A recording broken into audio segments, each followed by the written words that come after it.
Coming up today, it's been the subject of great debate and controversy, but the election watchdog is finally set to reveal its redrawing of Korea's election districts for next April's general elections. Korea's consumer price growth remains rooted in the 0% range for the 10th straight month as global oil prices continue to bite. Plus, US President Barack Obama makes a fresh plea for new gun laws after 10 people are killed and 7 wounded in a shooting at a college in Oregon. Stay tuned for these stories and more.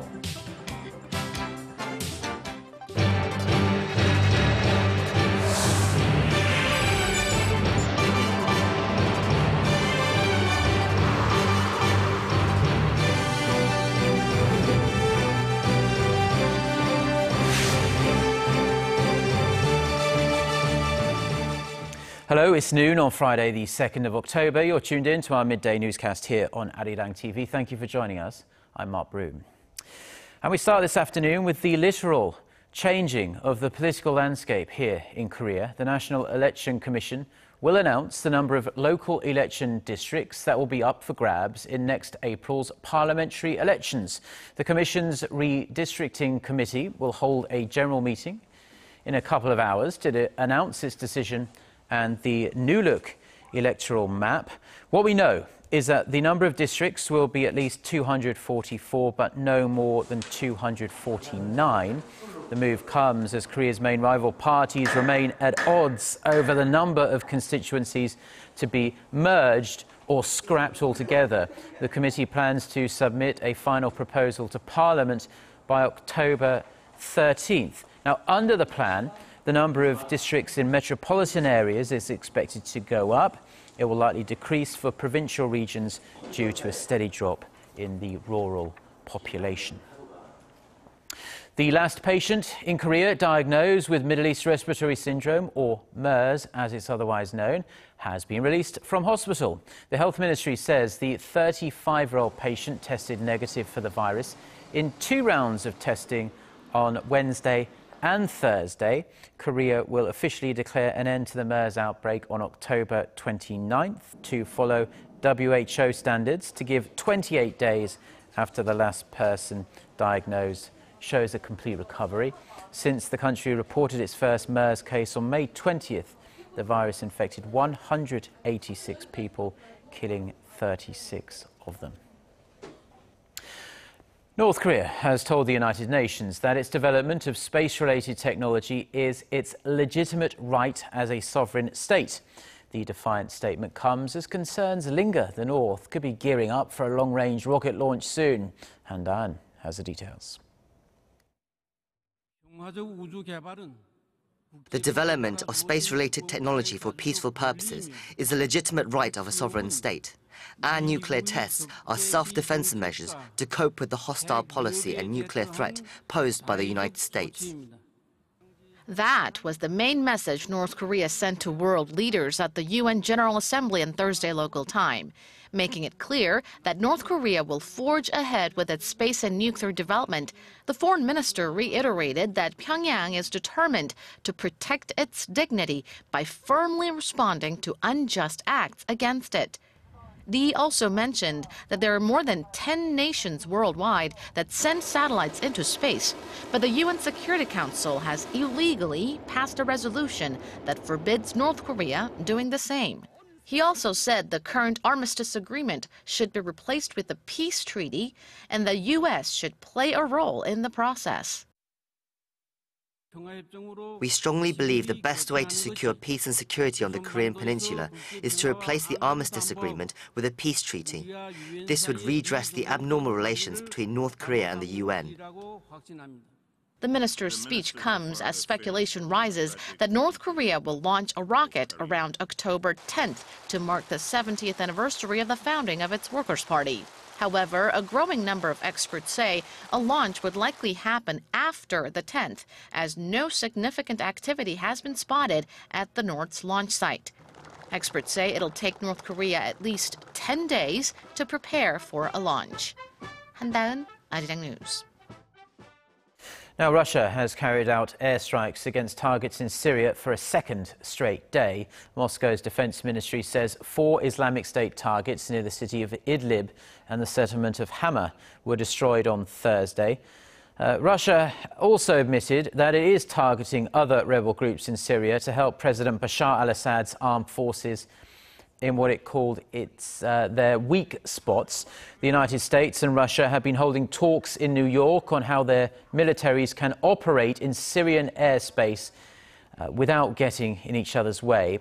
Russia's Foreign Minister Sergei Lavrov says Moscow sees eye to eye with the US-led coalition on what terrorist groups should be targeted in Syria, but will not be working directly with Washington or its allies. Lavrov also said Russia has no plans to expand airstrikes to Iraq.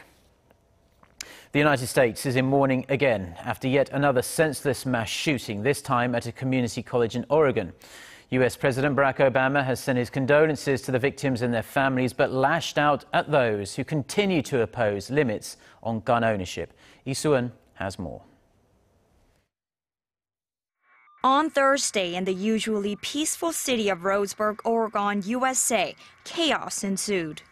A gunman reportedly demanded that his victims reveal their religions before opening fire at a community college, killing at least 10 and injuring 7 others. The number of casualties is lower than earlier reports, but the community has been left in shock and despair. American broadcaster CBS News reported that the shooter was a 26-year-old man by the name of Chris Harper Mercer. The police confirmed Mercer died after an exchange of gunfire with officers, but said it's too early to comment on motive or whether he acted alone. The Oregon massacre is the 45th shooting to take place at a college and one of the many mass shootings that have taken place in the U.S. And it has once again fueled a debate on tighter gun control laws. U.S. President Barack Obama, at a briefing about the incident on Thursday, said that thoughts and prayers were not enough and that the United States was the only advanced nation to lack sufficient common sense regarding its gun safety laws in the face of mass killings. CNN reported that 4 firearms were found on the scene.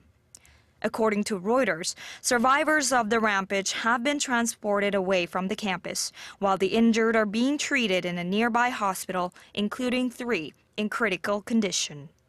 Isuin, Arirang News.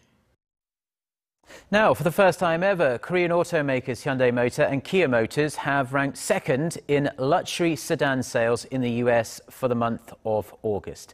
Industry data shows they sold a combined 571 Hyundai Ecus and Kia K9 models, ranking behind Mercedes-Benz, which sold more than 2,000 S-Class models. Hyundai and Kia's combined total overtook Lexus for third back in July, before blazing past BMW to rank second in August. Korea logged a current account surplus for the 42nd consecutive month in August. Data released by the Bank of Korea on Friday shows the surplus came to $8.5 billion, and this is $800 million less than the $9.3 billion surplus recorded in July. The on-month decline was attributed to a fall in the balance of goods, which narrowed over the cited period. In August, both exports and imports continued to contract from the previous year. Exports dropped nearly 12% on year, while imports plunged 17.7%. And Korea's household debt mounting continues to swell, leading to a slight increase in the delinquency rate for loans extended by local banks. The Financial Supervisory Service says outstanding household debt rose by $6.7 billion in August to stand at $454.6 billion. The agency says record low interest rates have stimulated the local housing market.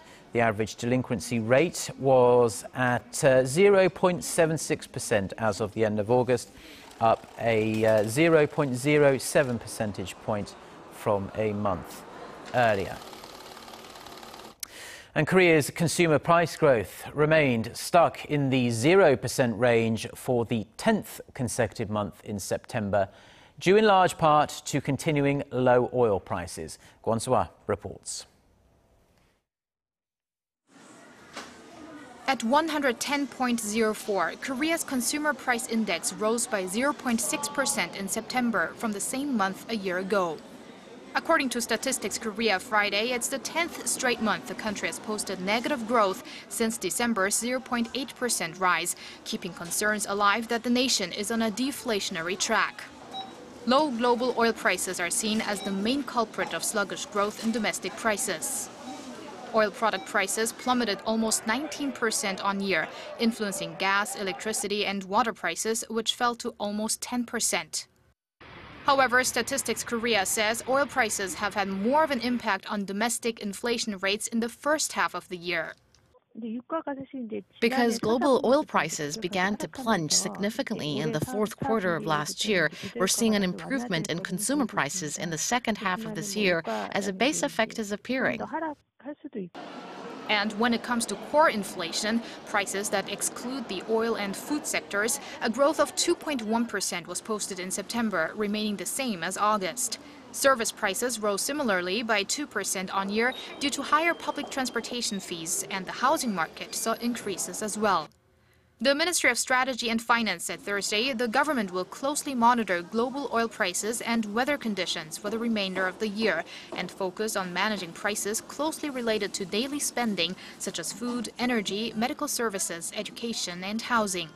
Kwon-swa, Arirang News.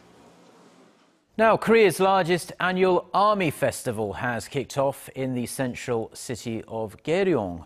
Under the theme Communicating with People and Receiving Trust, the 13th Ground Forces Festival will offer visitors the chance to see what life is like in the South Korean army. People will be able to take part in boot camp training sessions if they want, ride helicopters and tanks and watch some military performances. Around 150 pieces of weaponry, as you can see, are also on display, including some short-range ground-to-air missiles. The festival runs through next Tuesday and is free of charge. And staying with the military theme, the largest ever military World Games will open later today in the central South Korean city of Mungyang. The 6th CISM World Games will draw over 7,000 soldiers from nearly 120 countries, including the United States and China, and they will be competing in 24 different sports. The event, which is held every 4 years, will also bring together some defense chiefs from the participating countries.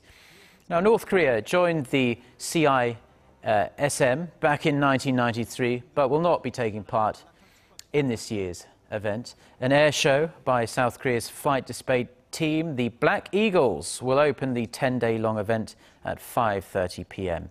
Korea time. Now, Korea prides itself on the quality of its education system, but the nation's universities have been sliding down the world rankings this year. Only Seoul National University can still say that it is one of the top 100 universities in the world. Son Jung-in has more. London's Times Higher Education magazine has released its annual World University Rankings. Korea lost some of its sheen this year, with just one university making the top 100, down from 3 last year. Seoul National University slid from 50th to 86th, Postek tumbled 50 notches to 116th, while KAIST plunged nearly 100 spots from 52nd to 148th. As for other institutions, Hongkyungkwan University edged down 5 notches to 153rd. Korea University was placed in the 251 to 300 rankings bracket, while Yonsei University and Gwangju Institute of Science and Technology were ranked within the 301 to 350 group. Maintaining its top spot for the 5th year in a row was the California Institute of Technology. It was followed by the University of Oxford, Stanford, and Cambridge. Harvard dropped 4 places to 6th. Europe has taken remarkable strides forward over the past 12 months, eroding the dominance of American universities with a record number of institutions in the world top 200 at 105 compared to 87 last year. The Swiss Federal Institute of Technology in Zurich is the first institution from outside the US and Britain to make the world top 10 in a decade. The National University of Singapore was named the best university in Asia, rising to 26th overall in the global rankings. Peking University, University of Tokyo, University of Hong Kong, and Tsinghua University all landed in the top 50. 손정인, Arirang News.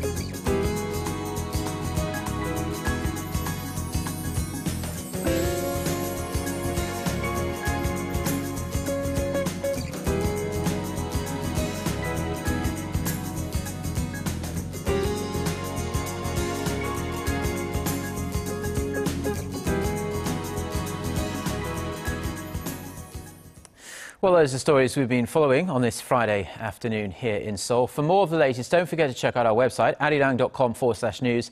And it's also worth checking out our smartphone application. You can just search for Arirang TV in the normal places. Have a great weekend. Goodbye.